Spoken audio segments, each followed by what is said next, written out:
सर्व अच्युत गोत्रीय बंधू आणि भगिनी, त्याचप्रमाणे साधू संतांना दंडवत प्रणाम.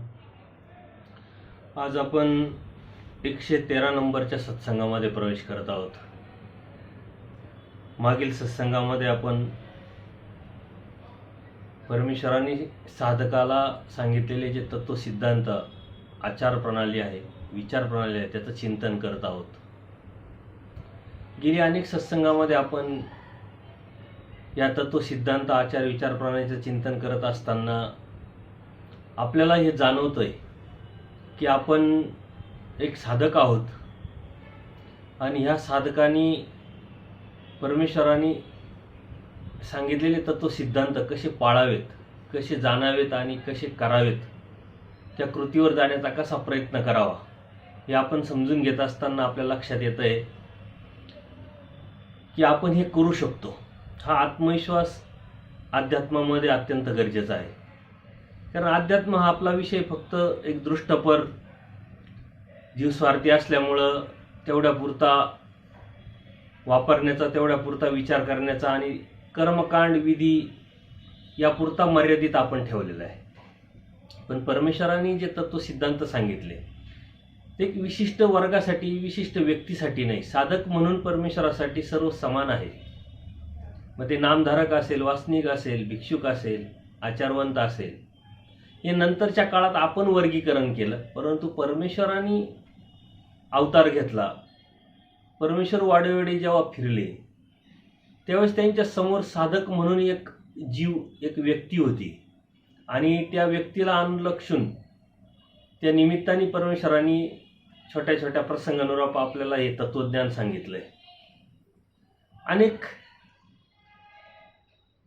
जे जीव आहे परमेश्वराच्या सन्निधानात आलेले, त्या जीवाच्या माध्यमातून त्याच्या योग्यतेनुसार, त्याच्या पात्रतेनुसार परमेश्वरांनी त्याला हे तत्वज्ञान सांगितलं. ते तत्वज्ञान सांगत असताना मात्र परमेश्वरांनी कुठेही असं विशिष्ट वर्गीकरण आपल्याला करताना दिसत नाही. परंतु नंतरच्या काळामध्ये आपल्या मनामध्ये आपण ती मानसिकता तयार करून घेतली आणि हा विषय आपला नाही अशा अनुषंगाने आपण त्याकडे बघायला लागल्या कारणाने एक मर्यादित अध्यात्मापर्यंत आपण पोहोचलो. मग ते विधी असेल, कर्मकांड असेल, स्थानपूजन असेल, साधू संतांचं पूजन असेल, कधीतरी स्थानवंदन असेल, एवढ्या पुरताच धर्म आपण मर्यादित ठेवला. पण जर त्याचा आपण विचार केला, खोलवर विचार केला, तर परमेश्वरांनी कुठेही कंजूसी केली नाही. मग सशिक रक्षणाच्या लीळेमध्ये पारध्यांना परमेश्वरांनी सांगताना तत्वज्ञानामध्ये त्यांच्या योग्यतेनुसार, त्यांच्या पात्रतेनुसार आणि त्या प्रसंगानुरूप परमेश्वरांनी ते तत्वज्ञान त्या जीवांना सांगण्याचा प्रयत्न केला आणि त्यांनी ते कृती पण केली लगेच. परमेश्वर स्पष्ट त्यांना सांगतात की या सस्याने तुमचं काय केलेलं आहे. ते जंगलात राहतात, झाडाचे पानं खातात, नाल्याचं पाणी पितात, त्यांनी कधीही तुमचं नुकसान बघितलं नाही, नुकसान केलं नाही, तर मग तुम्ही याची काय हिंसा करताय.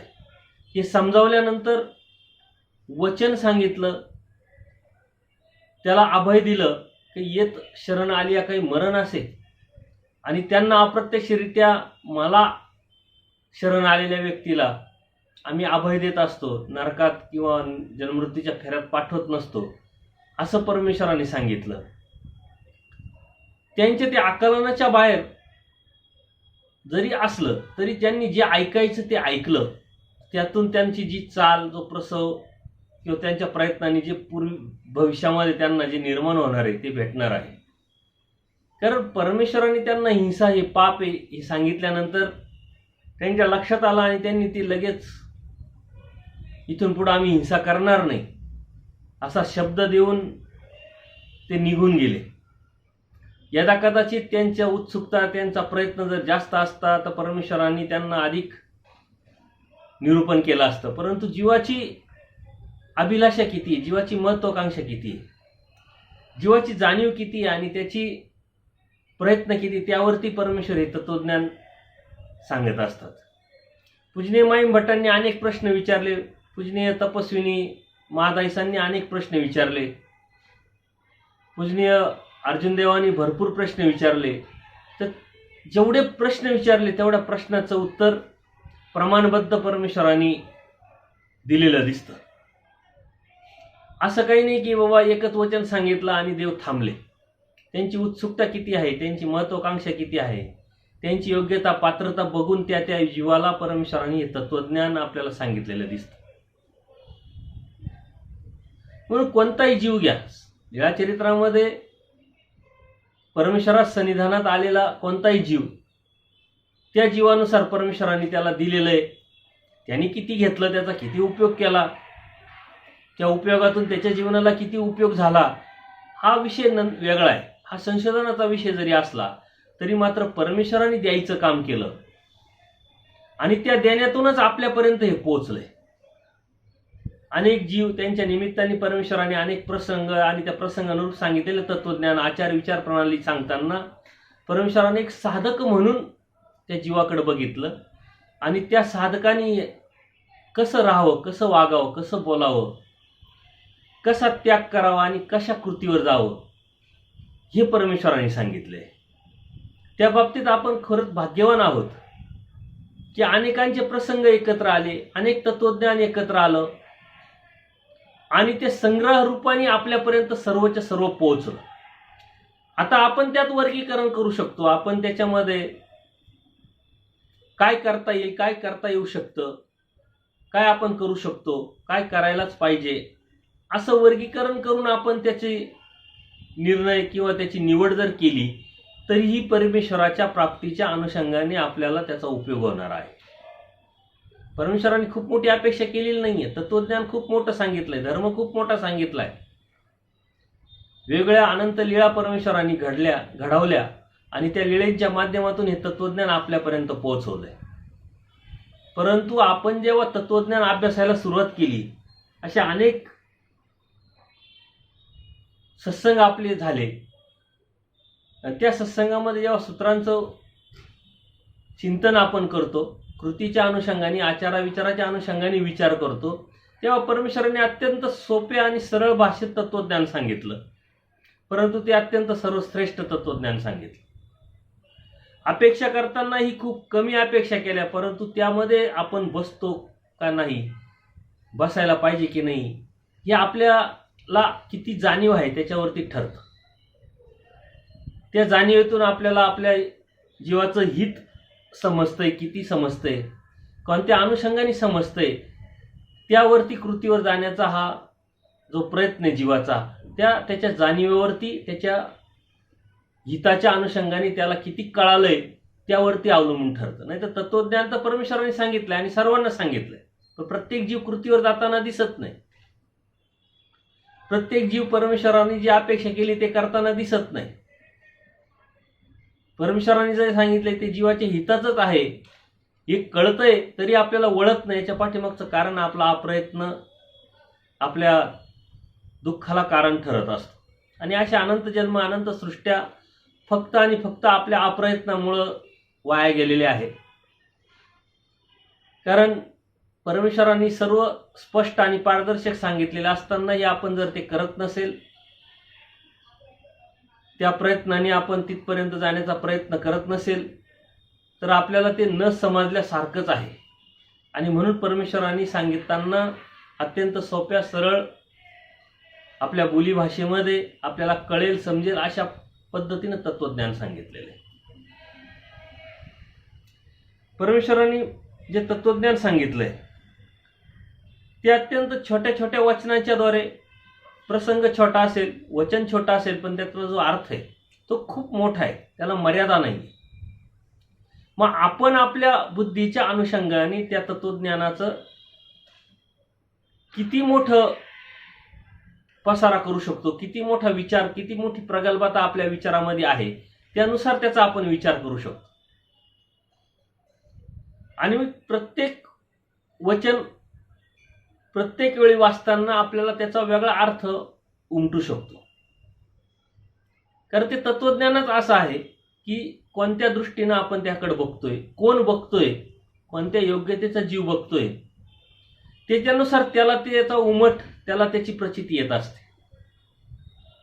आपल्याला एखाद्या वचनाचा अर्थ वेगळा कळतो, साधू संतांना त्या वचनाकडे पाहण्याची दृष्टी वेगळी असू शकते, कारण त्यांची बुद्धीची उंची आहे ती वाढलेली असल्यामुळं त्यांना त्या सूत्राच्या पाठीमागचा जो अर्थ आहे, परमेश्वराच्या सांगण्याचा जो हेतू आहे, तो त्यांना समजून त्यावरती ते जाण्याचा प्रयत्न करत आहे.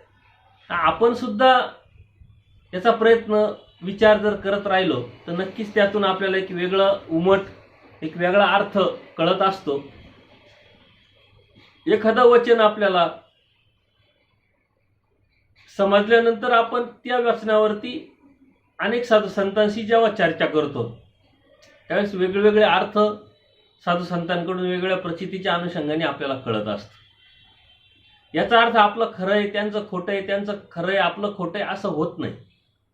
त्या जीवाची योग्यता किती, पात्रता किती आहे, त्याच्या विचाराची प्रगल्भता किती, त्यावरती त्याचं तर समज ना समज ठरलेला असतो. पहिलीतल्या मुलाला जे समजेल ते 10वीतल्या मुलाला समजणारच आहे, उलट ते त्याला छोटं वाटेल, परंतु 10वीतल्या मुलाचं पहिलीतल्या मुलाला कळणार नाही. याचा अर्थ ते खोटं हे खरं आहे असं होत नसतं. म्हणून तत्वज्ञान अभ्यासताना आपल्याला जे कळालं, आपल्याला जे समजलं ते आपल्या योग्यतेचं असतं, आपल्या पात्रतेचं असतं असं समजून अधिक त्या पाठीमागं काय आहे तत्वज्ञान हे मिळवण्याचा प्रयत्न आपण केला पाहिजे. त्याच्यासाठी सतत चिंतन, साधू संतांकडून मार्गदर्शन, संवाद यातून या गोष्टी होऊ शकतात. एखादी गोष्टीचं, एखाद्या वाचनाचं आपण जर चिंतन करत असताना कधीतरी परमेश्वराकडून सुद्धा आपल्याला त्याचा उमट, त्याची प्रचिती येऊ शकते. कारण एखादं वचन आपण लीळेच्या संदर्भात वचनाचा अर्थ आपण वाचलेला असतो, साधू संतांकडून सुद्धा परंपरेच्या अनुषंगाने ते आपण ऐकलेलं असतं, परंतु कधीतरी चिंतन करत असताना त्याच्या पाठीमागचं काहीतरी वेगळा अर्थ, एक दिव्य अर्थ आपल्याला परमेश्वराच्या कृपेने कधीतरी कळतो. आपल्याला ते आपलं रहस्य असतं आणि त्याचं चिंतन करत करत आपण जर आपल्या लक्षात आलं की याचा अर्थ काहीतरी वेगळा असू शकतो, एवढा छोटा अर्थ त्याचा असू शकत नाही, असं चिंतन जर करत राहिलो, आपण मनन करत राहिलो, 2 दिवस 4 दिवसानंतर आपोआप त्याचा आपल्याला एक वेगळा अर्थ परमेश्वराच्या कृपेने उमटत असतो. पण त्याच्यासाठी चिंतन महत्वाचं आहे. जसं जनावर असतात, खातात आणि सायंकाळी बसल्यानंतर रवंत करतात, त्या रवंत करण्यातून त्यांना शक्ती निर्माण होते, त्या खाण्यातून त्यांच्यामध्ये धष्टता पुष्टता निर्माण होते. तसं आपलं चिंतन हे म्हणजे रवंत आहे. आपण सत्संग ऐकतो, वाचन करतो, साधू संतांकडून मार्गदर्शन घेतो, कुठं कार्यक्रमात जातो, तिथं आपण श्रवण करत असतो, तर त्याचं जर चिंतन नाही केलं तर त्याचा काही उपयोग होणार नाही आणि त्याचा उमट पण होणार नाही. मग किती ऐकतो आणि किती वाचतो याला काही अर्थ राहत नाही. म्हणून चिंतन खूप महत्वाचं आहे धर्मामध्ये. आणि ते करताना आपल्याला आजचे जे साधक आहेत, मग तो नामधारक असेल, वासनिक असतील, हे खूप कमी आहे. चिंतन करण्याचा विषय त्यांच्यापर्यंत पोहोचतच नाही. चिंतन कसं करायचं हेच अनेकांना माहीत नसतं. त्या वचनाचा सतत आपण ज्यावेळेस गोषवारा घेत राहतो, त्याची लीळा काय, प्रसंग काय, परमेश्वराने ते जे समोर जे जीव आहे त्या जीवाच्या कोणत्या प्रश्नाला परमेश्वराने ते उत्तर दिलेलं आहे आणि हे उत्तर देण्याचा परमेश्वराचा हेतू काय असेल, त्यावेळेस भाव काय असेल, ते सांगण्याचा मतितार्थ काय असेल, याचं सतत आपल्या मनामध्ये चिंतन करत राहिल्यानंतर मग त्याचा अर्थ उमट आपल्याला कधीतरी होऊ शकतो. वचनं खूप मोठे आहे, समजून घ्यायला खूप मोठे आहे, परंतु अत्यंत छोट्या प्रमाणात परमेश्वराने शब्दामध्ये ते बसवलेले आहे. आणि ही परमेश्वराचं तत्वज्ञानाचं वैशिष्ट्य आपल्याला यात जाणवतं. मागील सत्संगामध्ये आपण बाई हा प्राण्याचे चैतन्य पळवून आला असेल, आता येथून याची मूक न पाहिजे. हे अत्यंत महत्वाचं वचन आपण शेवटी घेतलं होतं. असे काही वचनं आहेत की जे वचनं आपण संग्रहित ठेवले पाहिजे, बाजूला काढले पाहिजे, की परमेश्वराला या जीवाविषयी खंती कधी निर्माण होते, कोणत्या कारणाने निर्माण होते, कधी परमेश्वर जीवाचं मुख पाहत नाही, कधी परमेश्वर उदास होतात, कधी नाराज होतात. अशा अनुषंगाचे जर वचन आपण बाहेर काढले तर ते आपल्यासाठी अत्यंत महत्त्वाचा विधी आहे. ते आपण कधीच केले नाही पाहिजे आणि ते न करण्यासाठी आपला प्रयत्न सतत जास्त असला पाहिजे. परिषद स्पष्ट सांगतात की याचं तोंड पण पाहायचं नाही, कारण हा प्राण्याचे चैतन्य पळवून आला असे. मागच्या वेळेस आपण ही लीळा बघितली होती. पद्मनाभी देव, परमानुभव देव, अन्य जे साधू असतात त्याच्या शिष्याला चिडवतात, बोलतात आणि त्यातून परमेश्वराची खंती जोडतात. उदास परमेश्वर होतात. परमेश्वराने त्यांना त्याच्याकडे जाऊन माफी मागायला लावली. त्यांनी माफी दिली, तेव्हा परमेश्वराने त्याला स्वीकारलं. सांगण्याचं तात्पर्य की आपण कळत न कळत अनेकांचे मनदुःख होत असतो. कोणाच्या तरी जीवनामध्ये लुडबुड करत असतो, कोणाच्या तरी विचारावरती आपण प्रतिक्रिया देत असतो. आपली मर्यादा, आपला अधिकार, आपली पात्रता आपल्याला माहीत नसल्यामुळं कळत न कळत आपल्या प्रवृत्तीनुसार या गोष्टी आपल्याकडून होत असतात आणि नेमकं तेच सर्वात मोठं आपण आपलं नुकसान करून घेत असतो. काही आसुरी तामस प्रकृतीचे जे राजस प्रकृतीचे लोक असतात, त्याला या अशा गोष्टीमध्ये खूप आनंद, सुख पण प्राप्त होत असतं. तर ती एक प्रवृत्ती असते. परंतु कळत न कळत तो किती मोठं दुःख जोडतोय याची जाणीव त्याला नसते आणि म्हणून जाणीवेचा जो जीव आहे तो धर्मात टिकतो, वाढतो आणि त्याला परमेश्वर भेटत असतो. आज जाणीवेच्या जीवाला इथं कोणत्याही प्रकारचा थारा नसतो, कारण कळत न कळत आपण एखादं असं कर्म करतो का ते कितीतरी वर्ष आपल्याला निस्तरावं लागतं. आपण जर ते गणितात बसवायचं असेल तर 100 वर्षाचं आयुष्य, त्याच्यात 50 वर्ष आपले झोपण्यात गेले आणि राहिलेले 8 वर्ष कर्माची गती सुरू होत नाही, कर्मनिष्पत्तीला सुरू होत नाही हा जीव. म्हणजे राहिले किती, जर जीव विचार केला तर फक्त 42 वर्ष. त्या 42 वर्षामध्ये जेवढे आपण कर्म करतो त्या 42 वर्षात केलेल्या कर्मानुसार आपल्याला हजारो वर्षाचे नरक उपभोगावं लागतात. मग ते चलद्रूप नरक असेल, स्थावराचा असेल आणि पुढे जाऊन नित्य नरक, जडत्वाचे नरक, हे 13 भेदी नरक जे आहेत ते आपण प्राप्त करत असतो. म्हणजे 42 वर्षाच्या जीवनामध्ये केलेल्या कर्मानं दुःख आपण किती वर्षाचे जोडतोय याचं गणितच आपल्याला बसवता येणार नाही. त्या अनुषंगाने सुख फळं असतील, परमेश्वराच्या भक्तीच्या अनुषंगाने काही आपण विधी क्रिया असेल, ते जर आपण बसवायचा प्रयत्न केला तर कुठंच ते बसत नाही. कुठंतरी कानाकोपऱ्यामध्ये ते विस्वार्थ भाव, दुष्टपर हेतूनी केलेलं असतं, त्यामुळे ते त्याच्यात कुठंच बसत नाही. आणि किती कमी वेळेत हजारो वर्षाचं नरक आपण जोडलेलं आहे, उपभोगून आलेलं आहे, उपभोगण्याला जाणार आहे. आणि हे कशामुळे होतंय याचं जर चिंतन केलं आपण तर त्यावरती मात करता येईल आपल्याला. आपण व्यवसायामध्ये विचार करतो, कुटुंबामध्ये विचार करतो, काही नोकरीमध्ये विचार करतो की आपल्याकडून कुठे चुकी झाली की ज्या चुकीनं आपल्याला व्यवसायामध्ये नुकसान झालं. आपल्याकडून कुठे चुकी झाली की ज्या चुकीनं आपल्या कुटुंबामध्ये कलह निर्माण झाला. असा कोणता निर्णय आपला चुकला का त्या निर्णयामुळे आपली अशी अडचण निर्माण झाली आपल्या जीवनामध्ये, आणि त्यावरती मग आपण ती अडचण दूर करण्यासाठी, त्यावरती मात करण्यासाठी आपण काहीतरी शोधत असतो आणि त्यातून मग मार्ग काढत असतो, त्यातून बाहेर पडण्याचा प्रयत्न करत असतो. आपल्या जीवनाला जन्ममृत्यूचा जो रोग लागलेला आहे त्या रोगात सर्वात मोठा रोग आहे. त्या रोगातून बाहेर पडण्यासाठी याचं चिंतन करून आपल्याला त्याच्यावरचा जो उपाय आहे तो उपाय शोधावा लागेल. आणि ते उपाय म्हणजे अशी वचनं आहे. ती वचनं आपण संग्रही बाजूला जर काढले आणि याचा विचार केला की अरे ह्या गोष्टीमुळे परमेश्वर आपल्याला मुख पाहत नाही किंवा आपली सृष्टी शून्य होऊ शकते किंवा अनेक नरक आपल्याला लागू शकतात, तर ही गोष्ट करताना आपण लक्ष ठेवलं पाहिजे. ते आपल्या मनाला, आपल्या बुद्धीला सतत सांगितलं पाहिजे आणि त्यावेळेस मात्र आपण सावध झालो पाहिजे. कारण आपल्याच सर्व काही हातात आहे. आपण कसं वागतो, कसं बोलतो, कसं राहतो त्याच्यानुसार आपले सुख आणि दुःख आपल्याला प्राप्त होत असतात. नरक आणि परमेश्वर प्राप्ती आपल्याला होत असते. परमेश्वराने तर सर्व सांगून टाकलेलं आहे, सर्व सांगून दाखवलेलं आहे, करून दाखवलेलं आहे. पण आता जे करायचंय ते आपल्याला करायचंय आणि म्हणून त्या करण्यासाठी आपल्याला ज्या उपाययोजना आहे त्याच्यावरती प्रॅक्टिकल काम करावं लागेल. मागच्या सत्संगामध्ये एक तुम्हाला सांगितलं होतं की हे करून बघा, कोणती गोष्ट करून बघितली तरच त्यातलं मर्म कळणार आहे, त्यातला अर्थ तुम्हाला समजणार आहे, उमजणार आहे. अनेक सद्भक्तांनी ती गोष्ट केली असेल, काही सद्भक्तांनी माझ्यापर्यंत प्रतिक्रिया कळवल्या, परंतु त्या प्रतिक्रिया ज्या कळाल्या त्यातून लक्षात आलं का कोणीतरी काहीतरी कुठंतरी प्रयत्न करतंय, एक आत्मचिंतन आत्मपरीक्षण करण्याचा प्रयत्न करतंय, परंतु त्याची जी संख्या आहे ती खूप कमी प्रमाणात आहे. जिथपर्यंत आपण पोचतोय तेवढ्या लोकांनी तो प्रयोग आपण आपल्यावर केला पाहिजे. अनेकांनी केला असेल पण प्रतिक्रिया दिली नसेल, हरकत नाही, तुम्ही सांगू नका, परंतु तो प्रयोग मात्र आपण आपल्यावर करत राहा.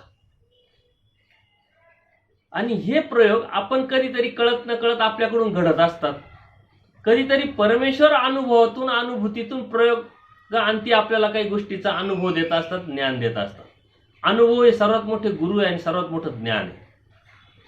अनुभवातून अनुभूती, अनुभूतीतून प्रचिती येत असते. जितका अनुभव तुम्हाला मोठा तितकी अनुभूती मोठी, तितकीच प्रचिती तुम्हाला येऊ शकते. कारण आपण सांगतो की अरे याचं वय काहीच नाही, याला अनुभव कमी आहे, त्यातून चुका होण्याची शक्यता खूप जास्त असते. जसजसं वय वाढतं वयानुसार तुमचे अनुभव वाढतात, अनुभवानुसार तुमचं नॉलेज वाढत असतं.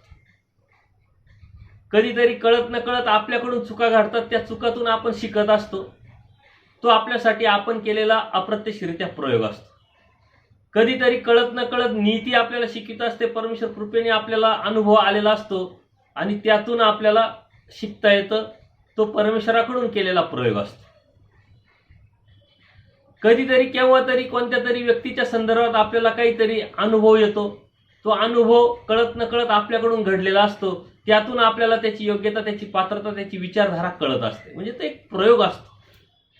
आपण शाळेत शिकत असताना रसायनशास्त्र, भौतिकशास्त्र, जीवशास्त्र या अशा रसायनशास्त्रामध्ये प्रयोग अंती अनुमान काढायला आपले गुरुजन वर्ग आपल्याला सांगायचे.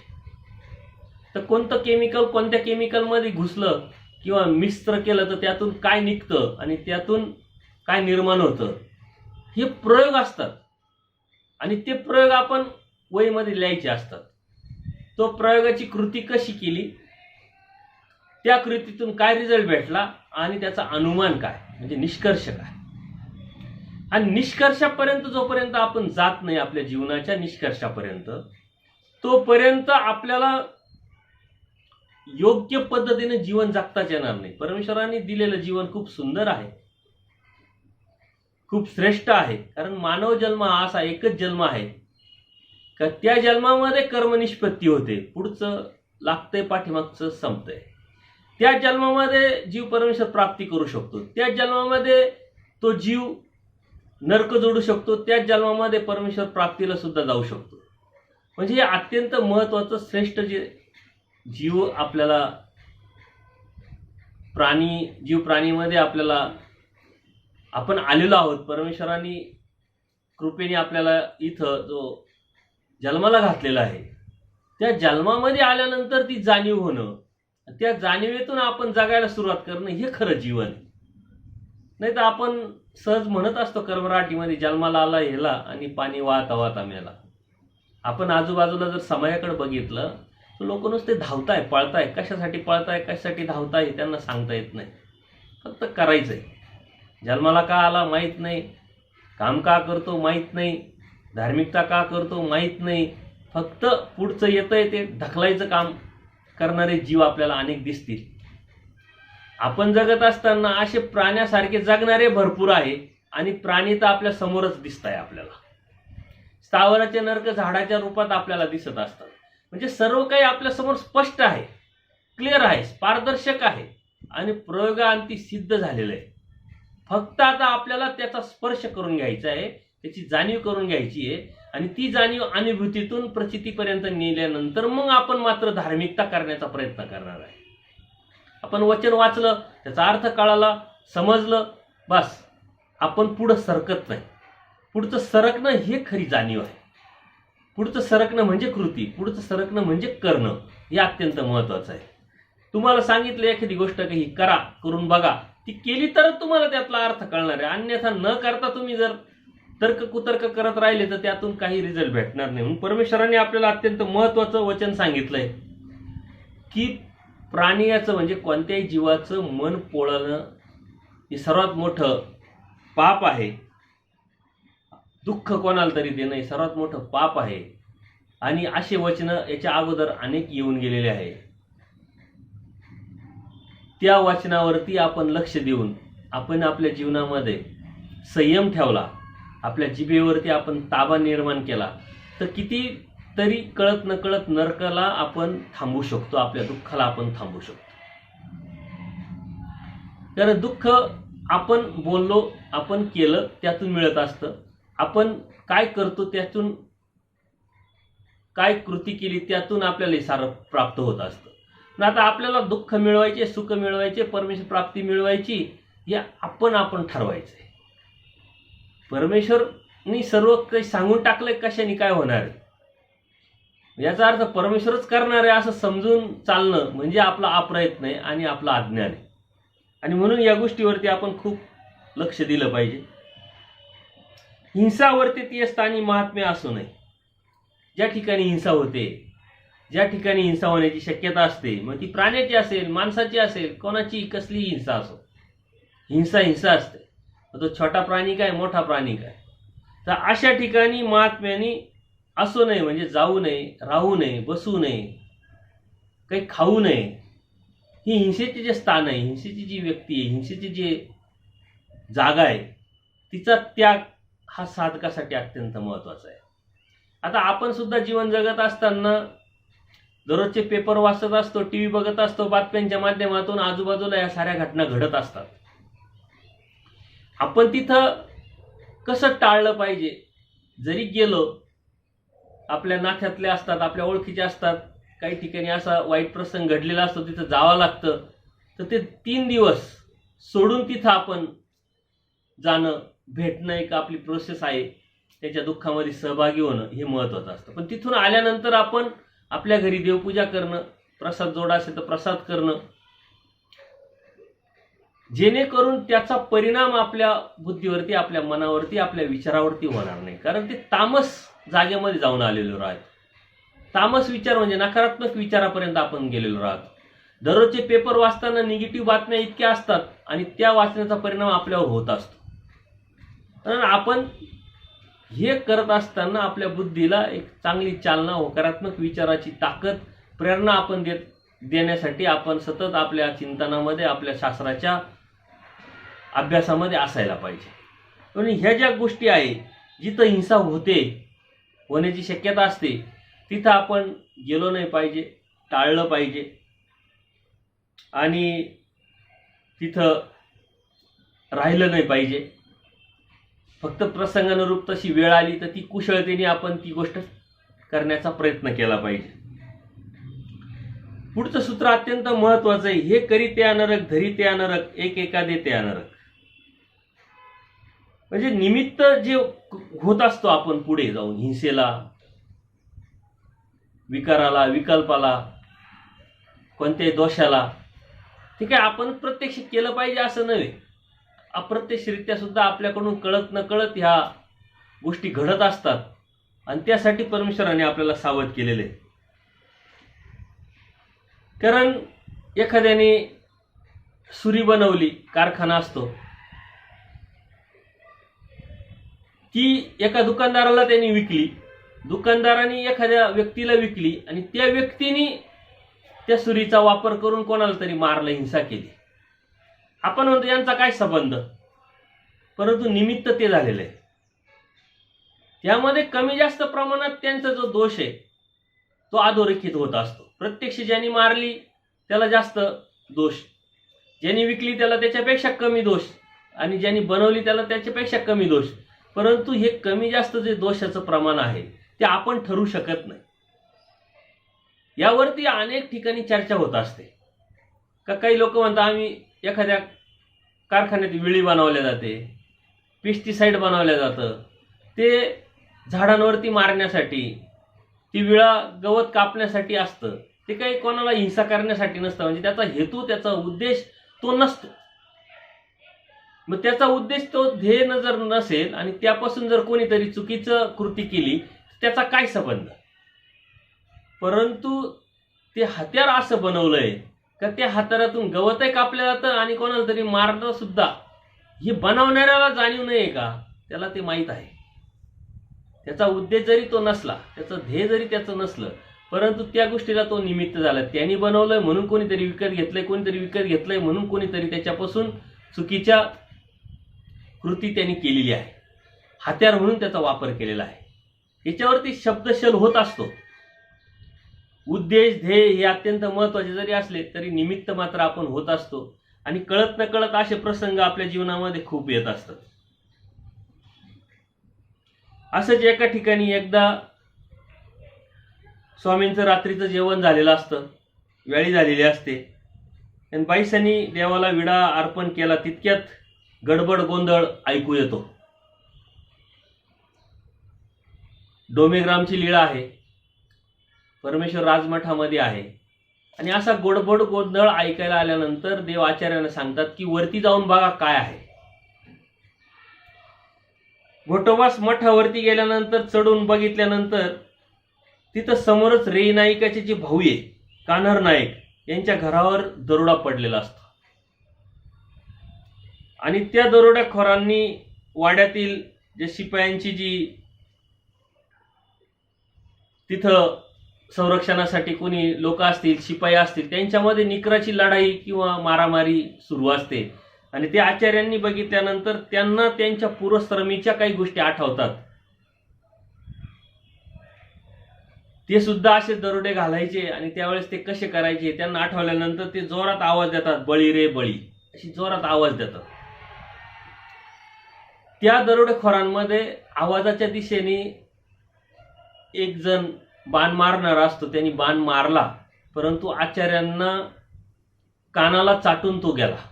आचार्यांना तो लागला नाही. जेव्हा आचार्य खाली आले, देव स्पष्ट विचारतात की तुम्हाला आम्ही बघायला लावलं होतं, तुम्ही ओरडायला बळी रे बळी म्हणायला आम्ही तुम्हाला लावलं नव्हतं. तुम्ही येथून गेले म्हणजे आम्ही आदेश दिला होता, इथीचे होते म्हणून तुम्ही वाचलात. आणि तोच बाण सकाळी मग त्या मठात पडलेला होता.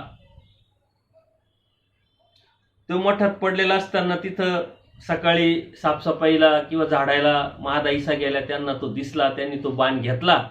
त्यांना वाटलं, त्यांना काही माहीतच नाही की नेमका हा बाण आला कुठून, कशासाठी आला, कोणत्या प्रसंगानुरूप आला. त्यांनी त्या रेई नाईकाच्या तिथं शिपाई होता त्याला देऊन टाकला. आणि येऊन देवाला सांगतात की आम्ही असं असं केलं, आम्हाला सापडलं ना आम्ही ते केलं. देवाने त्यांच्याकडून तो बाण आणायला लावला, तो मोडायला लावला, खड्डा करायला लावला आणि त्यात पुरायला लावला. त्यांना आश्चर्य वाटलं. देवाला जेव्हा त्यांनी विचारलं तेव्हा मग देवाने सांगितलं की जर तुम्ही तो दिलेला बाण आहे त्या बाणाचा त्यांनी जर वापर केला, कोणाची तरी हिंसा केली असती तर त्याला तुम्ही निमित्त झाले असते, कारण तुम्ही तो नेऊन दिलेला आहे.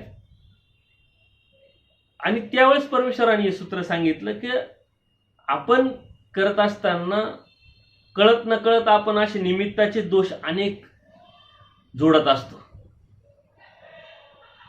आणि हे करत असताना आपण काय केलं पाहिजे, कसं वागलं पाहिजे, कसं राहिलं पाहिजे, हे आपण अनुभवलं पाहिजे. एकदा असंच मी एका महंत साधू संतांकडे गेलो आणि त्यांनाही काही निमित्ताने नाशिकला यायचं होतं, म्हणून ते पण म्हटले तुमच्या गाडीत जर जागा असेल तर मी येतो. मी म्हटलं अलभ्य लाभ, तुमची सेवा तर करता येईल परंतु सेवेपेक्षा शास्त्र चर्चा होईल. गाडीमध्ये ते बसले, शास्त्र चर्चा करत असताना मग माझे प्रश्न, त्यांचे उत्तर, असा प्रवास आमचा सुरू झाला. परंतु ते करत असताना त्यांनी एक कागद आपल्या मांडीवरती ठेवला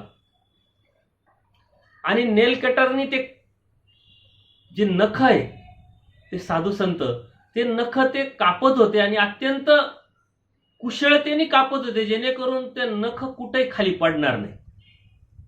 त्या कागदावरती त्यांनी ते बरोबर ते नख, गाडी चालू होती, शास्त्र चर्चा चालू होती, माझे प्रश्न चालू होते, त्यांची उत्तर मला देणं चालू होतं आणि त्याकडे मी बारीक लक्ष देत होतो. काही बाबा करतात काय. त्यांनी ते अत्यंत कुशलतेने ते नख काढले आणि त्या कागदामध्ये पुडी बांधली. मला वाटलं ते आता काढतील, गाडीच्या काचेतून फेकून देतील, पण त्यांनी ते फेकले नाही. त्यांनी आपल्या पिशवीत ठेवले.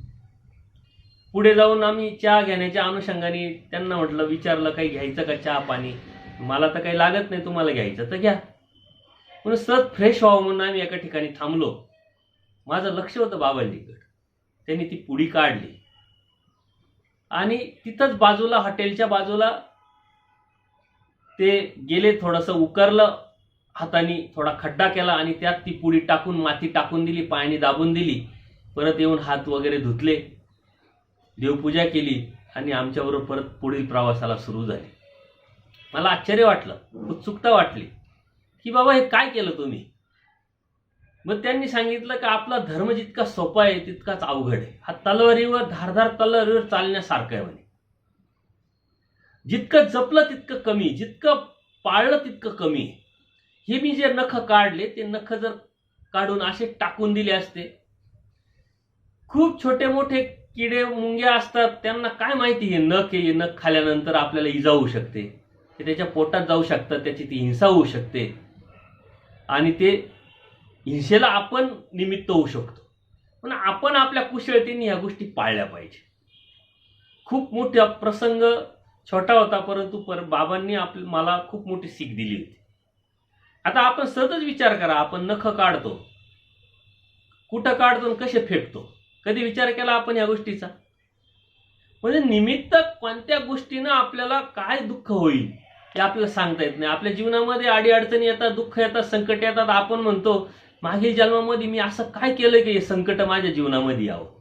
ते माहीत नाहीये, म्हणून तर आपल्याला ते संकटांना तोंड द्यावं लागतं. काल माहीत नव्हतं, पण आज माहीत झालेलं आहे. त्याची जाणीव आज आपल्याला झालेली आहे. म्हणून छोट्या छोट्या गोष्टी, आपण गाडी चालवत असताना कितीतरी छोटे छोटे प्राणी आपल्या गाडीच्या चाकाखाली येत असतात. गाडी चालवताना सुद्धा आपण ती कुशलता पाळू शकतो. वॉकिंग करायला जातो, पायी चालताना सुद्धा आपण ती कुशलता पाळू शकतो. नाही तर वरती बघायचं आणि खाली चालायचं, किती मुंग्या मारतात, किती बेडकं मारतात, हे आपल्याला याचं काही घेणं देणं नसतं. शेतकरी तर दररोजच हिंसा करत असतो. मागच्याच वेळेस सत्संगामध्ये मी सांगितलं का एक शेतकरी सर्वसामान्य माणूस 6 महिन्यात जेवढी हिंसा करते तेवढं एका दिवसात करत असतो. सर्वसामान्य माणूस वर्षामध्ये हिंसा करत असतो तेवढं एका ऑपरेशनमध्ये, एका दिवसामध्ये डॉक्टर करत असतो. त्यांनी किती जाणीव ठेवून त्या गोष्टी केल्या पाहिजे. परंतु डॉक्टर हा सायन्सचा विद्यार्थी असल्यामुळे तो मस्तीत आहे, त्याला काही माहीतच नाही त्याचं. तो वेगळ्याच भ्रमात आहे आणि वेगळ्याच मस्तीत असल्यामुळं तो वेगळंच जोडतोय. परंतु एखादा जाणीवेचा शेतकरी असेल त्याने नक्कीच या गोष्टीचं दुःख झालं पाहिजे, दररोज प्रसव मोडला पाहिजे. त्याला सुद्धा कितीतरी पर्याय आहे, ते पर्याय शोधण्याचा प्रयत्न केला पाहिजे. जैविक शेती आजकाल लोक करतात, त्यात कमीत कमी हिंसा होते, हिंसा करण्याची गरज पडत नाहीये. परंतु ती धर्माची जाणीव, ती ओळख असली पाहिजे. आणि ज्यावेळेस धर्माच्या जाणीवेतून, त्या ओळखीतून आपण अशी कृती करायला सुरुवात करतो त्यावेळेस मात्र परमेश्वर नक्की सहाय्य करतात. आपल्याला वाटतं की यातून अडचणी कधीच परमेश्वर कधीच निर्माण होत नाही. आपल्याला माहिती आहे की उद्याची अडचण आहे, परंतु ते परमेश्वराने त्या अडचणीवरती काय मात करायची या अगोदरच नियोजन केलेलं राहतं. फक्त आपली समर्थवादावरती निष्ठा असली पाहिजे, तो भाव आपला पक्का असला पाहिजे. पण ह्या वचनाचा आपण जितका विचार केला, जितकं चिंतन केलं तेवढं कमी आहे. अत्यंत कुशलतेने जपून आपण चाललं पाहिजे, वागलं पाहिजे, बोललं पाहिजे, राहिलं पाहिजे. अन्यथा कळत न कळत आपण एखाद्या व्यक्तीला काहीतरी सहज गमतीने, चेष्टेने बोलून जातो, परंतु त्याचं दुःख एवढ्या पराकोटीचं त्यातून निर्माण होतं का त्याचं मन सतत पोळत असतं. त्यातून आपल्याला कितीतरी दुःख प्राप्त होत असतं. म्हणजे आपलं बोलणं असेल, आपलं वागणं असेल, आपलं कृती जाणं असेल, आपलं चालणं असेल, आपलं साधंसं नख काढणं असेल, छोटासा प्रसंग आहे. तसंच आपल्या परमेश्वराने सुद्धा अशा छोट्या छोट्या प्रसंगानुरूपच तत्वज्ञान सांगितलंय. साधू संतांचे उजळल्याच्याने संगे मयळा उजळे. साधू संतांच्या संगतीत आपण राहिलो तर अशा प्रसंगानुरूप आपल्याला साधू संत खूप मोठी शिक देत असतात आणि त्या शिकण्यातून आपल्याला खूप काही शिकायला भेटत असतं. आपण ते केलं पाहिजे. आपण दाढी करतो, ब्लेड असतात फेकून देतो, आपण डस्टबिनमध्ये टाकून देतो. कितीतरी अशी हत्यारं असतात, कैची असते, खराब झाली आपण फेकून देतो, पण त्याचा कोणाला तरी इजा होत असते, कोणाला तरी हिंसा होत असते त्याच्यापासून. कळत न कळत आपण कितीतरी हिंसा कळत असतो. गहाळ दोषाचे आपण प्रायचित्त घेत असतो, तसे त्या गहाळ दोषामध्ये कळत न कळत घडून गेलेले जे दोष असतात ते आपल्याला माहीतच नसतात. तर त्यावरती अत्यंत सावधपणे जर आपण चालण्याचा प्रयत्न केला, आणि ते चालण्याचा सावधपणे प्रयत्न कधी करू, जेव्हा या धर्माच्या तत्वज्ञानाची जाणीव आपल्याला होईल, स्पर्श आपल्याला होईल, आपलं हित आपल्याला कळेल, आपल्या अडचणी आपले अडथळे त्यातून आपल्याला समजतील, आपल्याला दिसतील, तेव्हा आपण तेच करू शकतो. अन्यथा नाही. राजस तामसे स्थानी नसावे, म्हणजे राजस आणि तामस ठिकाणी राहू नये, ज्या ठिकाणी चुकीच्या गोष्टी होतात. राजस तामस हिंसा होते, चुकीच्या गोष्टी राजकीय अनुषंगाच्या गोष्टी होतात, खलबतं होत राहतात, कोणाला तरी मात करण्याच्या अनुषंगाने चर्चा संवाद होत असतात, मिटिंगा होत असतात. एक अशी काही प्रवृत्ती असते का कोणाला तरी दुःखात लोटल्यानंतर त्यांना सुख प्राप्त होत असतं. अशा काही प्रवृत्तीचे लोक समाजामध्ये खूप आहेत. ते ठिकाण असतं, ते जीव असतात, अशा ठिकाणी आपण जाऊ नये, अशा जीवाच्या ठिकाणी आपण मैत्री करू नये. जसं रज वासना उत्पन्न होईल अशा ठिकाणी, तम वासना उत्पन्न होईल अशा ठिकाणी, राजस तामस जी जागा आहे त्या स्थानाच्या ठिकाणी आपण जाऊ नये. खरे साधकांनी स्मरण चिंतन करत असताना, अटन विजन करत असताना असे ठिकाणं टाळले पाहिजे असं परमेश्वराने सांगितलं. पण आपण सुद्धा जीवनात जगत असताना आपण कोणी नातेवाईकाच्या ठिकाणी जातो, कोणी मित्राच्या ठिकाणी जातो, काहीतरी टाइमपास करायच्या उद्देशाने आपण कोणाशी तरी गप्पा मारत बसतो. पण ते ठिकाण कोणतं आहे, ती जागा कोणती, ती व्यक्ती कोणती, त्याची विचारधारा काय आहे, त्या चर्चेतून आपल्याला काय प्राप्त होणार आहे, योग्य की अयोग्य, आपण काय जोडतोय याची जाणीव ठेवून आपण राहिलं पाहिजे समाजामध्ये. कारण समाजामध्ये राहत असताना अत्यंत कुशलता, अत्यंत व्यावहारिक बुद्धी अत्यंत गरजेची आहे. खरं म्हणजे परमेश्वराच्या तत्वज्ञानात जेव्हा तुम्ही राहायला सुरुवात कराल, तेव्हा तुम्हाला कोणाची कशाची गरजच वाटत नाही. मग कोणी मित्र पाहिजे, नातेवाईक पाहिजे, खूप गर्दी पाहिजे, मग गप्पा मारायला पाहिजे, अशी भावनाच मरून जाते. कारण परमेश्वराचं तत्वज्ञान सतत आपल्याबरोबर असतं, परमेश्वर सतत आपल्याबरोबर असतात. आपण तिथं संवाद, तिथं चर्चा, तिथं चिंतन, तिथं काहीतरी नवीन सापडत असतं, नवीन काहीतरी आपण शोधत असतो, आपल्याला वेळच नसतो. परंतु समाजात राहायचे, समाजाचे संकेत पाळावं लागतात, समाजात जावं लागतं, तेवढ्यापुरतं जाणं, तेवढ्यापुरतं बोलणं, तेवढ्यापुरतं वागणं, तेवढ्यापुरती कृती आपली असली पाहिजे. ती सावधानता, ती मर्यादा आपण आपली आखून घेतली पाहिजे. लोकांना मर्यादा राहिलेल्या नाही, कसं वागावं, कसं बोलावं. बोलायला लागले तर इतके बोलतात की तोंड दुखेपर्यंत बोलतात. का बोलले माहीत नाही, कशासाठी बोलले माहीत नाही, कशावर बोलले माहीत नाही, त्यातून काय मिळणार आहे हे माहीत नाही. परंतु माहीत काहीच नसलं तरी त्यातून मिळणारा दोष मात्र त्याच्या खात्यात जमा झालेला आहे, आणि त्यातून मिळणारं दुःख सुद्धा त्याला खात्यात जमा झाले, हे त्याला मात्र माहीत नाही. हे सुद्धा माहीत नसल्यामुळं ते सर्व उपद्याप करतोय. कारण आपण कोणत्या ठिकाणी राहतो, कोणाकडे जातोय, कोणाशी बोलतोय, कुठं बसतोय, हे अत्यंत तारतम्य आपलं असलं पाहिजे. हे तिची सेवा ते भूताविरोधे करावे किंगा. परमेश्वर म्हणतात परमार्गाची सेवा असेल, परमेश्वराची सेवा असेल, कोणाला प्राणी मात्राला त्रास देऊन झाली नाही पाहिजे. एकदा असंच डोमेग्रामला आचार्यांना, त्यांना सर्वांना व्यापार सांगितलेला असतो, आणि तो व्यापार करत असताना जे चिखल आचार्यांनी तयार केलेला आहे त्यात अचानक मुंग्या निघाल्या. खूप मुंग्या निघाल्यानंतर आचार्यांना आश्चर्य वाटलं, आणि ते देवाला येऊन विचारतात का त्यात खूप मुंग्या निघाल्या, आता त्यात जर आम्ही काही केलं तर तिची हिंसा होईल. म्हणून देवानी सांगितलं दुसरं हे करा, दुसरी माती कालवा, हिंसा करू नये, हिंसा पाप, पापाचं नरक. येतीची सेवा म्हणजे परमेश्वराची सेवा करत असताना कोणत्याही जीवाला अविरोध होईल, हिंसा होईल, प्राणीमात्रांना त्रास होईल असं करू नका, वागू नका. आणि आपण मात्र ह्या गोष्टी स्थान करत असताना पाळल्या पाहिजे, क्रिया करत असताना पाळल्या पाहिजे, एखादी साधू संतांची सेवा करताना पाळल्या पाहिजे. आपण सेवा करतोय, विधी करायला गेलेलो आहे, परंतु ती विधी करत असताना जर काही अविधी तर घडत नाही, काही चुकीचं तर घडत नाही, काही दोष तर लावत नाही, आपण कोणाला त्रास तर होत नाही, याचा आपण विचार केला पाहिजे. तो एक दृष्टांत आहे. वासरू असतं, गाईचं वासरू, त्याला लागते तहान. त्याला तहान लागल्यानंतर ते एका विहिरीच्या अवतीभोवती त्याला पाणी दिसतं, पिता येत नाही, पण अवतीभोवती ते फिरत असतं. एक ब्राह्मण जात असतो बाजूनी, त्याच्या लक्षात येतं की वासरू का फिरतंय. मग त्याच्या लक्षात येतं याला तहान लागलेली.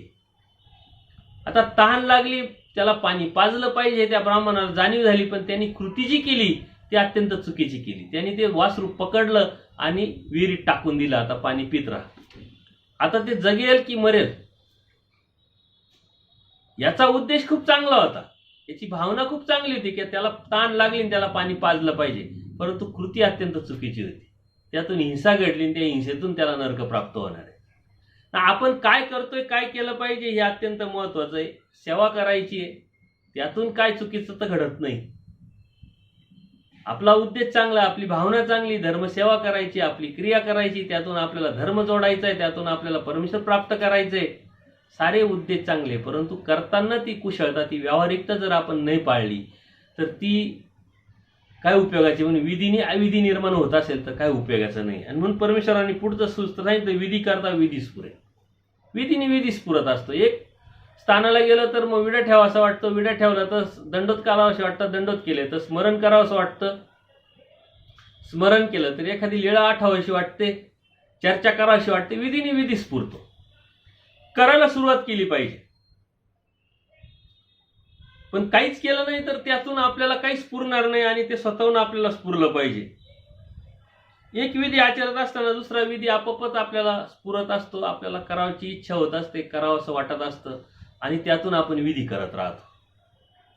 परंतु ती विधी परमेश्वराच्या प्राप्तीच्या अनुषंगाने, आपल्या धर्माच्या प्रगतीच्या अनुषंगाने कितपत योग्य, कितपत अयोग्य याचा विचार करून, चिंतन करून आपण ती केली पाहिजे. नुसतं करायचं म्हणून, लोक करतात म्हणून आपण करायचं, यांनी सांगितलं म्हणून आपण करायचं, त्याला काय प्रमाण आहे, त्याला काय परंपरा आहे, ती करण्यातून काय फायदा होतो, काय तोटा होतो, केलं पाहिजे का, किती केलं पाहिजे याचा आपण विचार केला पाहिजे. विधीने विधी स्फुरतोय, परंतु काय स्फुरलं पाहिजे, कोणता विधी स्फुरला पाहिजे हे बी महत्वाचं आहे. विधी करता करता आपण अंधश्रद्धेतच गेलो, कर्मकांडातच गेलो तर उपयोग काय त्याचा. म्हणून परमेश्वराने सांगितलेला जो विधी आहे हा अत्यंत महत्वाचा आहे. तो म्हणजे आचार, कृती. ती अंतर्मनातून, आपल्या शुद्धीकरणातून निर्माण झाली पाहिजे. आपल्या वागण्यातून, आपल्या बोलण्यातून, आपल्या उठण्यातून, आपल्या बसण्यातून आपल्याला परमेश्वराच्या प्रती ती जी कृती आहे ती दिसली पाहिजे, धर्माच्या प्रती ती कृती दिसली पाहिजे. तो आपल्यासाठी विधी असला पाहिजे. आपला करण्याचा जो उद्देश आहे तो आपल्यासाठी विधी आहे. आणि म्हणून विधी हा जो विषय हा अत्यंत महत्वाचा आहे. ज्या क्रियेमुळे जीवाला सुख व परमेश्वराला तोष वाटेल ती क्रिया म्हणजे विधी. हे लक्षात घ्या. विधी म्हणजे काय, आपल्याला सुख वाटलं पाहिजे, आपल्याला सुख त्यातून मिळालं पाहिजे, परमेश्वर प्रसन्न त्यातून झाला पाहिजे, तो विधी आहे, तो आपल्यासाठी विधी आहे. अर्थात जीवाच्या आध्यात्मिक सुखासाठी, परमेश्वराच्या प्रसन्नतेसाठी करावयाची जी क्रिया तो विधी आहे. मग ते आटन, विजन, भिक्षा, भोजन, चर्या, स्मरण, शास्त्र, प्रसाद सेवा हे नित्यविधी. तसेच नैमित्तिक विधी सुद्धा आपल्याला आपण बघितले आणि नित्यविधी आणि नैमित्तिक विधीच्या या सत्संगामध्ये आपण यावरती खूप चिंतन केलेलं आहे. तर या विधीने विधी स्फुरत असतो. परंतु हा विधी करत असताना आपण पुढचा विधी, त्याच्या उच्च, त्याच्या वरचा, त्याचा श्रेष्ठ विधी आपल्याला स्फुरला पाहिजे आणि आपण ते केलं पाहिजे. आपल्याला स्मरण करत असताना शास्त्र चर्चा, शास्त्र अभ्यास करण्याची इच्छा झाली पाहिजे. लीळा आठवण्यासाठी शास्त्राची गरज आहे. या एकातून एक हे प्राप्त होत असतं आणि म्हणून आपण ते केलं पाहिजे. विधी अविधी परिहारी. विधी आचरल्याने अविधीचा नाश होत असतो. योग्य विधी आचरल्याने जो चुकीचा अविधी आहे त्याचा आपोआपच नाश होत असतो. ग्लास अर्धा भरलेला असं बघितलं, समजलं, सांगितलं, ऐकलं तर तो रिकामा ग्लास आहे, तो आपोआपच आपल्याला त्याची जाणीव किंवा त्याचं ज्ञान होत असतं. आणि विधी योग्य करत असताना अविधीचा आपोआपच नाश होत असतो. आणि म्हणून नित्यक्रियाविधी मोडणारे कार्य म्हणजे स्मरण वगैरे चालू असताना आपल्याला अकस्मात एखादे साधू संत आले तर आपण ते स्मरण थांबवून साधू संतांची जी सेवा असेल, जी क्रिया असेल, जे करणं गरजेचं असेल, जे कर्तव्य असेल ते आपण केलं पाहिजे. त्याला निमित्तविधी म्हणतात. नित्यविधी करत असताना निमित्तविधी आला तो त्यावेळेस तो श्रेष्ठ असतो आणि तो आपण केला पाहिजे. तर ह्या ज्या गोष्टी आहे, जर आपण त्याच्यावरच ठाम राहिलो, विधी करतोय आपण, परंतु आपल्याला त्याचा सेन्स नसला, आपल्याला त्याची जाणीव नसली, कळालं नाही आपल्याला, तर तो श्रेष्ठ विधी आपल्या समोर आलेला आहे तो आपण टाळला, आपल्या अज्ञानामुळं म्हणा, अन्यथा ज्ञानामुळं म्हणा, तर आपण तो अविधी प्राप्त करत असतो. म्हणून त्यातून विधीतून अविधी गेला पाहिजे, विधीतून अविधी निर्माण नाही झाला पाहिजे. ज्या क्रियेमुळे जीवाला दुःख व परमेश्वराला खंती येते ती क्रिया म्हणजे अविधी. म्हणजे आपल्याला दुःख निर्माण होईल आणि परमेश्वराला खंती निर्माण होईल, म्हणजे उदासीनता निर्माण होईल आपल्याविषयी, अशी जी बी क्रिया असेल कोणती बी, ती म्हणजे अविधी होय. अशा अविधीचा नाश विधीचे आचरण केल्यानेच होत असतो आणि म्हणून विधी अविधीचा विचार आपण खूप केला पाहिजे. आपल्याच्याने विधी नसेल होत तर ठीक आहे, परंतु अविधी तर आपल्याकडून झाला नाही पाहिजे. न पाळता या सत्संगामध्ये आपण विधी अविधीचा पाळतं न पाळतं या विचाराचा चिंतन, तत्वाचं चिंतन आपण केलेलं आहे. त्यामध्ये अधिक स्पष्टीकरण आपण या विधी अविधीचं केलेलं आहे. का परमेश्वराने जे नाकारलंय ते आपल्यासाठी अविधी आहे, जे परमेश्वराने अपेक्षा केलेली जीवाकडून तो आपल्यासाठी विधी आहे. जे नाकारलंय ते नाही केलं पाहिजे, जे अपेक्षा केली ते आपण केलं पाहिजे, तो आपल्यासाठी विधी आहे आणि त्यातूनच परमेश्वर आपल्याला प्राप्त होणार आहे. परमेश्वराचं जे आनंद आहे तो प्राप्त होणार आहे. एकदा असंच परमेश्वराला बाईसांनी विनंती केली की मंगल स्नानासाठी चला तयारी झालेली आहे, पण परमेश्वर अचानक उदासीनता स्वीकारतात. उदासीनता स्वीकारल्यामुळे मंगल स्नानाला ते येत नाही आणि बाईसांना त्याची खूप भीती वाटते की नेमकं अचानक झालं काय. पण त्या पळत पळत आचार्यांकडे जातात, सर्व सांगतात. आचार्यांना अचानक स्फुरतं आणि मग आचार्य गोविंदप्रभू बाबांचा जो प्रसाद आहे, प्रसाद जोड घेऊन येतात आणि देवापुढं धरतात. हा प्रसाद जोड घ्या अशी विनंती केल्यानंतर अचानक देवामध्ये एक प्रसन्नता निर्माण होते आणि आचार्यांना कसं स्फुरलंय आचार्यांना कळत नाही. आणि त्या प्रसाद जोडामुळं परमेश्वराची जी उदासीनता आहे ती परमेश्वराने परिहारली. गोविंदप्रभूंचं जे प्रसाद वस्त्र होतं, ते वस्त्र जोड होता, तो परमेश्वराने केल्यानंतर त्यांच्या मनातली जी उदासीनता आहे ती हरली. म्हणजे विधीने अविधी गेला. परमेश्वरामध्ये मनामध्ये जी जीवाविषयी एखादी भावना त्यावेळेस त्या कृतीनुसार उदासीनता निर्माण झाली असेल ती गेली. म्हणजे आचार्यांना ते स्फुरलं. तसं आपल्याला स्फुरलं पाहिजे की एखादा विधी घडत असताना आपल्याकडून अविधी घडला नाही पाहिजे, किंवा विधी घडत असताना अविधी आपल्यातून निघून गेला पाहिजे. त्याच्यासाठी हे स्फुरणं, याच्यासाठी कुशलता, धर्माचं जाणीव, तत्वज्ञान हे अत्यंत गरजेचं आहे. आपण करायला काय जातोय, आपलं ध्येय काय, आपला उद्देश काय, हे समजून हे जाणून आपण जर धार्मिकता करत राहिलो तरच आपल्याला त्या धार्मिकतेचा जो फायदा आहे तो आपल्याला मिळणार आहे. नाही तर जातोय परमेश्वर प्राप्तीच्या अनुषंगाने, धार्मिकता करतोय परमेश्वर प्राप्तीच्या अनुषंगाने, आणि जर नरकच आपल्याला जोडत असतील, आपल्याला दोष लागून आपण दुःखात अधिक अधिक पडत असेल, तर या परमार्गामध्ये येऊन परमेश्वराने बोध देऊन आणि आपण तत्वज्ञान अभ्यासून सुद्धा त्याचा उपयोग आपल्याला होणार नाही जेवढा पाहिजे तेवढा. नित्यविधी, निमित्तविधी ह्या ज्या गोष्टी आहे या आपण सत्संगामध्ये चिंतन केलेलं आहे का नित्यविधीच्या अनुषंगाने आपण काय करू शकतो, निमित्तविधीच्या अनुषंगाने आपण काय करू शकतो.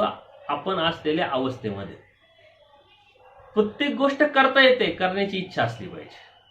ती भावना, ती प्रवृत्ती, तो प्रयत्न आपला जर असला, आपलं हित त्यात आहे आपल्याला जर जाणवलं, तर प्रत्येक गोष्ट आपल्यासाठीच आहे आणि आपण ती करू शकतो. ही गोष्ट आपण लक्षात घेतली पाहिजे. एक ग्रामपशु, एक अरण्य पशु. म्हणजे गावातला पशु आणि एक अरण्यातला पशु. अरण्यातला पशु स्वतंत्र, त्याला कोणी पाहत नाही, काही नाही, तो कसाय वागेल, कसाय बसेल, कसाय उठेल, काही करेल, त्यातून त्याला दोष लागेल. परंतु इतर लोक त्याला न पाहिल्यामुळं त्याला जो दोष लागायचा आहे तो लागणार नाही. परंतु गावामध्ये जर तुम्ही कसे वागले, कसे राहिले, कशी बोलायला लागले, तर त्यातून अधिक दोष उत्पन्न होणार आहे, कारण समाज तुमच्याकडे पाहत असतो. म्हणजे गावातील स्वैराचार करणारे प्राणी व जंगलातील स्वैराचार करणारे प्राणी याच्यामध्ये जसा फरक आहे,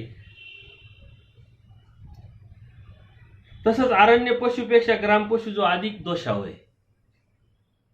गावामध्ये राहतो, समाजात राहतो, समाजाचे संकेत पाळावा लागतो, समाजाचा सेन्स पाळावा लागतो, कसं उठायचं, कसं बसायचं, कसं बोलायचंय. कसंही जर चुकीचं राहायला लागलो, वागायला लागलो, तर ते दोष आपल्याला लागतच राहणार आहे. आणि म्हणून समाजामध्ये राहत असताना असे खूप लोक आपल्याला दिसतात. समाजात राहत असतात, आपण त्याला सेन्स नाही, हा वेडा आहे, मूर्ख, याला कळत नाही, हा कसा बसतोय, कसा उठलाय, कसा बोलतोय, कसा वागतोय, हा काय जोडतोय, याला कळत नाही. तर ते हे ग्रामपशु आहे.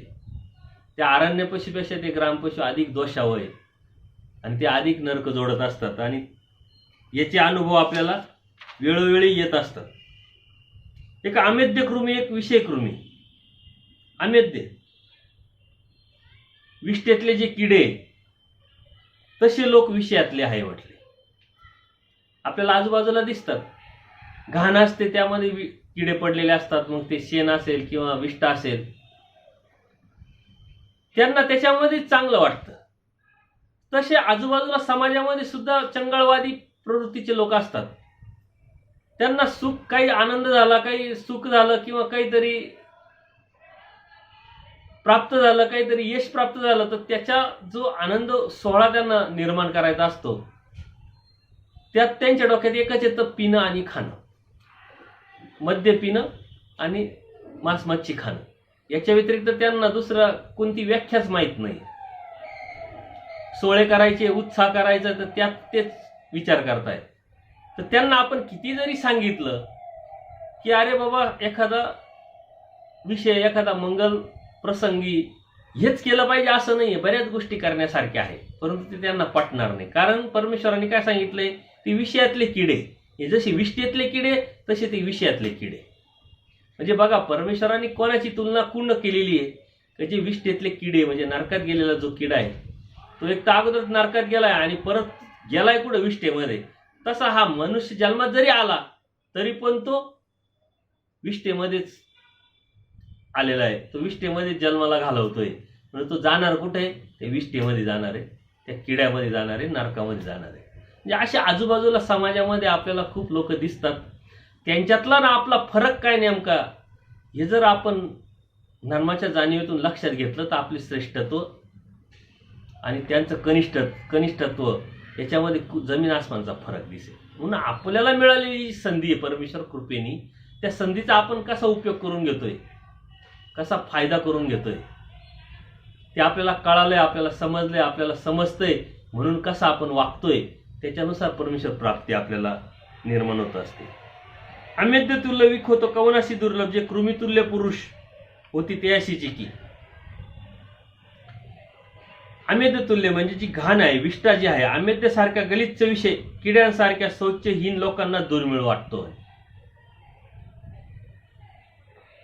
आपल्याला ते घाण वाटतंय, परंतु त्याला ते घाण वाटत नाही. उलट एखादा त्या प्रवृत्तीचा, त्या तामस प्रवृत्तीचा, राजस प्रवृत्तीचा तर असेल आणि त्याला जर ते भेटलं नाही, तर तो म्हणतो जीवनात येऊन काही उपयोगच नाही. जसं एक भुंगा असतो, तर जो भुंगा दररोज गुलाबाच्या पानावरती राहत असतो, गुलाबाच्या फुलांवरती राहत असतो, तो एकदा जातो शेणाच्या जो घाण पडलेली असते त्या किड्याजवळ, त्याच्यात किडा असतो, त्यांची होती दोस्ती, ओळख होते. आणि मग तो भुंगा त्याला सांगतो की अरे तू इथं काय घाण बसलाय, काय पडलाय, चाल तुला मी अशा ठिकाणी घेऊन जातो की तुला स्वर्ग सुख प्राप्त होईल. म्हणजे चांगली गोष्ट, यापेक्षा जर चांगला असेल आणि तू मला नेत असेल तर तो उपभोग मला बी भेटेल. म्हणून तो त्या किड्याला उचलतो आणि गुलाबाच्या फुलांवरती आणून ठेवतो. संध्याकाळची वेळ होते, ते गुलाबाचं फूल मिटलं जातं आणि रात्रभर तो किडा त्या फुलाच्या ह्याच्यामध्ये असतो, परंतु तो तळमळत असतो, त्याला झोप येत नाही, त्याला तिथं घाण वाटते. तो त्या मित्राला शिव्या देतो का हा मित्र आहे का दुश्मन आहे. दुसऱ्या दिवशी सकाळी जेव्हा तो मित्र येतो आणि तो विचारतो त्याला की तू कसं उपभोगलं, म्हणे अरे तू दुश्मन आहे का, म्हणे मला कुठं आणून टाकलं. आता तो जो किडा आहे त्या किड्याला जर त्या घाणीची सवय आहे तर त्या गुलाबाच्या फुलामध्ये येऊन त्याला काय सुख लाभणार आहे. तसे हे जे लोक आहे, खाणारे पिणारे, चंगळवाद, भ्रष्टाचार, अनैतिक लोक, विचार करणारे, कसे तरी जगणारे, त्यांना आपण किती तत्वज्ञान सांगितलं तर त्यांना त्याच्यात कधीच सुख वाटत नाही. कारण ते त्यातले किडे तयार झालेले असतात, त्यांनी तेच प्राप्त झालेलं असतं, त्या प्राप्तीतून त्यांना तेच प्राप्त करायचं असतं. म्हणून आपण यापासून सावध राहिलं पाहिजे. परमेश्वरांनी आपल्याला या वाचनाच्या माध्यमातून यांची लायकी, यांची पात्रता, यांची योग्यता आपल्याला दिसलेली आहे, दाखवलेली आहे. तर हा चंगळवाद आपल्या आजूबाजूला दिसत असतो, कधीतरी आपल्या मनामध्ये सुद्धा त्या अभिलाषा निर्माण होत असतात, परंतु त्याच वेळेस आपण नेमकं सावध झालं पाहिजे. कारण त्या चंगळवादाची अभिलाषा जर आपली निर्माण झाली तर एखादी छोटीशी चुकी सुद्धा आपल्याला खूप मोठ्या नाशाला, एखादी छोटीशी चुकी सुद्धा आपल्याला खूप मोठ्या दुःखाला घेऊन जाऊ शकते. आणि म्हणून या वचनाद्वारे परमेश्वर आपल्याला सावध करतात आणि त्या सावधतेतूनच आपल्याला सावध होऊन या परमेश्वर प्राप्तीच्या धर्माच्या अनुषंगाने प्रवास करायचा असतो. तत्वज्ञान खूप मोठं आहे. परमेश्वराने प्रत्येक गोष्टीमध्ये आपल्याला